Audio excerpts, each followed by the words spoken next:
Assalamualaikum warahmatullahi wabarakatuh. Bagaimana kabarnya anak-anakku hari ini? Mudah-mudahan kalian semua selalu diberikan kesehatan oleh Allah Subhanahu wa taala sehingga bisa mengikuti pembelajaran pada hari ini dengan sebaik-baiknya. Baiklah, masih di pembelajaran tematik, tema 7 kepemimpinan, subtema 1 pemimpin di sekitarku, fokus kepada IPS ya anak-anakku. Mari kita sama-sama belajar, sama-sama mengikuti apa yang akan dibahas pada pertemuan kali ini.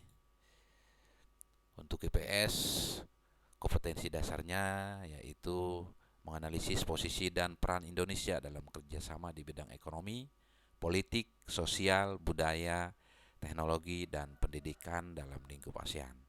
Kemudian 4.3-nya menyajikan hasil analisis tentang posisi dan peran Indonesia dalam kerjasama di bidang ekonomi, politik, sosial, budaya, teknologi, dan pendidikan dalam lingkup ASEAN. Ya, inilah ya kompetensi dasar yang harus tercapai anak-anakku ya. Nah, peran Indonesia di ASEAN dalam bidang ekonomi. Dalam kerjasama ASEAN di bidang ekonomi, Indonesia berperan sebagai produsen, distributor, dan juga konsumen ya. Jadi lengkap nih anak-anakku, ada produsen, ada distributor, dan juga konsumen. Peran Indonesia sebagai produsen adalah menghasilkan berbagai barang-barang kebutuhan masyarakat Indonesia dan juga negara ASEAN lainnya. Ya, itu sebagai produsen peran Indonesianya ya. Kemudian sebagai distributor, Indonesia berperan menyalurkan barang-barang tersebut kepada negara-negara ASEAN yang bertujuan untuk membantu terpenuhinya kebutuhan masyarakat di ASEAN serta meningkatkan devisa negara. Peran Indonesia sebagai konsumen adalah membeli berbagai hasil produksi negara lain. Peran tersebut tujuan dalam kegiatan impor barang ya.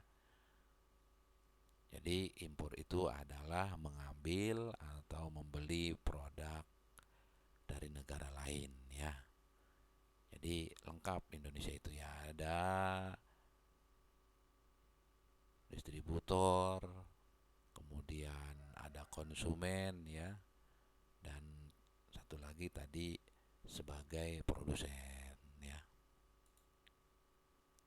Kemudian peran Indonesia dalam ASEAN diwujudkan dalam bentuk kerjasama sebagai berikut. Yang pertama, menerapkan tarif khusus terhadap barang dan jasa sesama negara ASEAN. Jadi ini sudah disepakati ya, ada tarif khususnya. Kemudian yang kedua, mendorong penanaman modal di negara-negara ASEAN.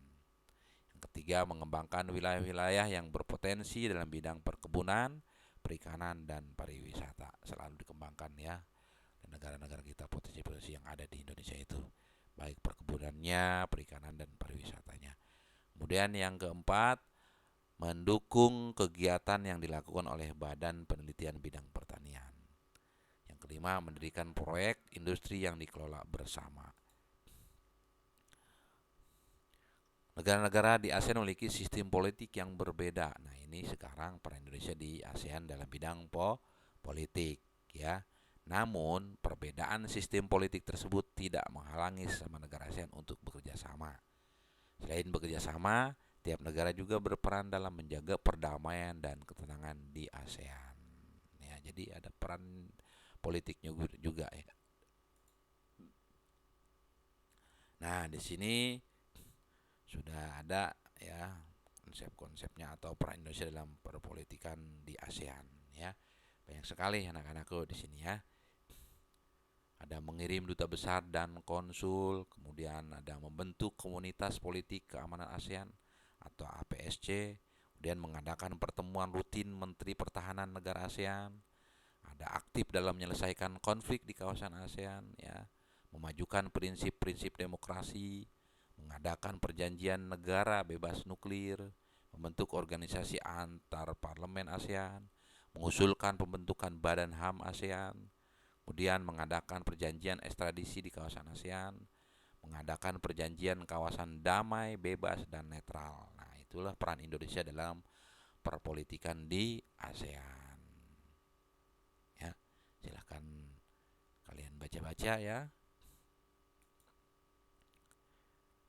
Nah, itulah ya untuk materi hari ini. Nanti ada lagi ya, kalian tinggal dibaca materinya. Bapak berharap kalian kan sudah ada bukunya ya, dibaca bukunya, tema 7-nya, subtema 1 sampai dengan pembelajaran 6 ya. Lanjut dengan pembelajaran subtema 2-nya ya. Jadi sudah dibaca semua, ini hanya materi tambahannya ya, penekanannya kepada tiap-tiap mapel.